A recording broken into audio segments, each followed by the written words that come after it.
Evening friends,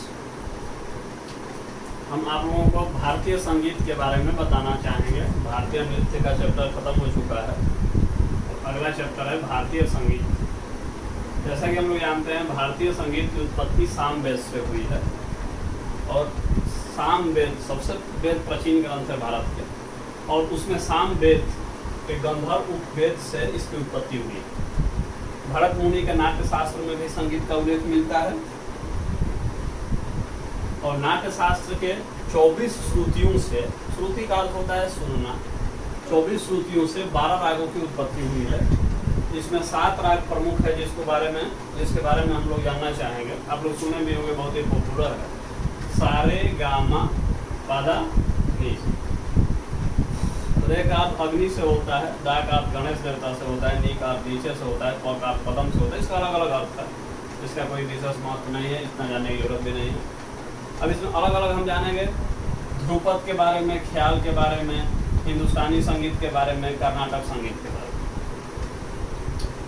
Dhrupad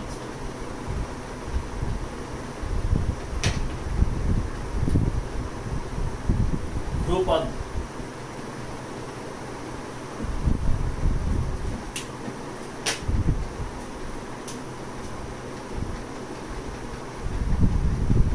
Dhrupad ये 2 शब्दों से मिलकर बना है, ध्रुव और पद। इसमें क्या किया जाता है, जटिलता ज्यादा, लय और राग का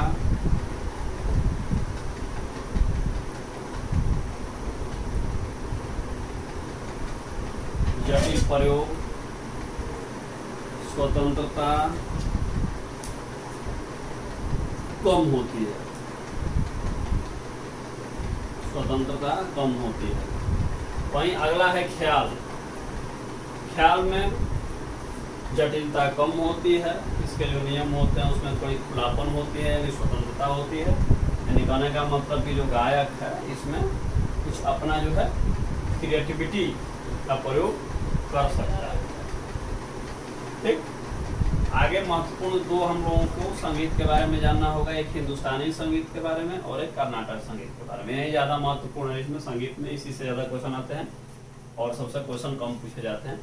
ये हिंदुस्तानी संगीत क्या है, इसमें अंतर के रूप में आप लोगों को बताते चले जाएंगे।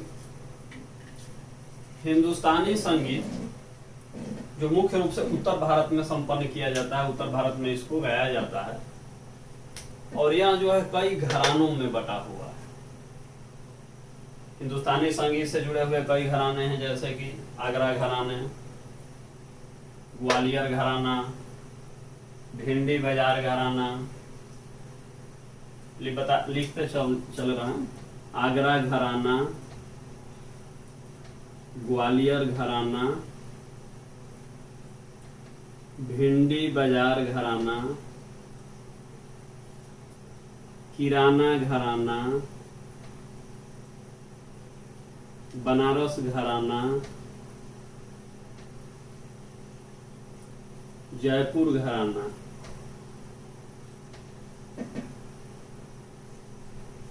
आगरा घराना, ग्वालियर घराना, भिंडी बाजार घराना, किराना घराना, बनारस घराना, जयपुर घराना।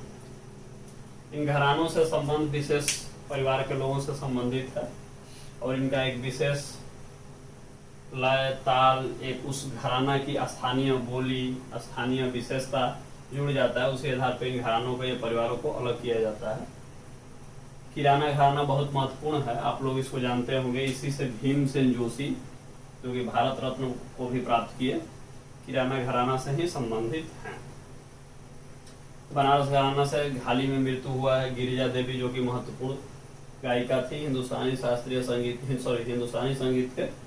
उनकी हाल ही में मृत्यु हो गई है, जो कि बनारस घराना से ही संबंधित है। ठीक, यानी इसमें जो है क्या होता है, अंतर क्या है, हिंदुस्तानी जो संगीत है वह विभिन्न घरानों में बटा हुआ है, जबकि जो कर्नाटक संगीत है उसमें अलग अलग घराने नहीं है। दूसरा अंतर है कि जो हिंदुस्तानी संगीत है उस पर विदेशी प्रभाव ज्यादा है। विदेशी प्रभाव ज्यादा है, कहने का मतलब कि उस पे अफगानी, फारसी, अरबी प्रभाव ज्यादा है। अफगानी प्रभाव ज्यादा है, इस पे फारसी ज्यादा है, अरबी प्रभाव ज्यादा है। ठीक, क्योंकि वही जो कर्नाटक संगीत है वह स्वदेशी संगीत है, स्थानीय संगीत है। जनरली आप लोगों को पता होगा कि जो अधिकांश आक्रमणकारी आए तो उत्तर भारत तक ही ज्यादा सीमित रह पाए, इसीलिए यहाँ के समाज को, संस्कृति को, अर्थव्यवस्था को ज्यादा प्रभावित किए और दक्षिण भारत को कम। इसलिए कर्नाटक संगीत जो है वह स्वदेशी इसमें ज्यादा है। मूल रूप से यही भारत की संगीत है जो कि स्वदेशी ज्यादा है, और ये जो है भारतीय और विदेशी दोनों का मिश्रण है। ठीक, तीसरा अंतर इसमें है कि जो हिंदुस्तानी संगीत है उसमें खुलापन, लचीलापन है। यानी कहने का मतलब कि इसमें स्वतंत्रता है कि जो गायक है उसमें कुछ अपना अलग से क्रिएटिविटी अगर वो करना चाहता है या स्वतंत्र होकर कुछ गाना चाहता है तो नियमों में उसको कुछ छूट दी गई है। जैसे इसीलिए इसमें क्या होता है कि डाइवर्सिटी यानी क्रिएटिविटी की संभावना ज्यादा होती है। क्योंकि कर्नाटक संगीत है, इसके जो गाने का नियम है वह बहुत जटिल है, यानी कितना आप इसमें सुर ताल में उतार चढ़ाव कर सकते हैं वह फिक्स है और उस नियमों का पालन करना पड़ता है। तो मुख्य रूप से यही सब अंतर है हिंदुस्तानी संगीत में और कर्नाटक संगीत में।